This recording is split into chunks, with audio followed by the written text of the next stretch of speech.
আসসালামু আলাইকুম। আমি নাফিস ইকবাল, চট্টগ্রাম রয়্যালস এর টিম ম্যানেজার। ফার্স্টলি আপনাকে থ্যাংক ইউ জানাতে চাই আপনাদের সবাইকে যে আমাদের যে সাপোর্টটা দিয়েছেন এবং এই সাপোর্টের কারণে আজকে টিম অনেক ভালো খেলছে। সামনে আমাদের আরো ইম্পর্টেন্ট ম্যাচেস আছে।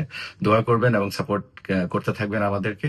একটা ছোট ইনফরমেশন আপনাদের সাথে শেয়ার করতে চাই, সেটা হলো যে অ্যাডাম রসিংটন, সে আমাদের opening batsman, wicket keeper, has been playing really well so far. কিন্তু আনফর্চুনেটলি তার কিন্তু লাস্ট ম্যাচে আপনারা জানেন যে একটা ইম্প্যাক্ট লেগেছিল বিনোরার বলে, এবং সেই বাম হাতের ছোট ফিঙ্গারে সেই ইম্প্যাক্টটা লাগে।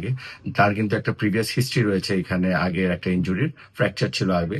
তো ওই জায়গা থেকে আবার লাগার পর সে খুব পেইনফুল একটা অবস্থানে থাকে। আমরা তাদের এক্স রে করাই এবং তার কিছু ড্যামেজেস হয়েছে। সো আনফর্চুনেটলি তাকে নেক্সট 2 সপ্তাহ রেস্ট নিতে হবে, কারণ সে কমফোর্টেবল থাকবে না। তো তাকে ফেরত যাওয়া হচ্ছে। আমরা সামনে আরো রিপ্লেসমেন্টের জন্য চিন্তা ভাবনা করছি। ইনশাল্লাহ we will find any replacement and we'll cover that space. I wish Adam Rossington all the very best for his recovery and future cricket. Thank you.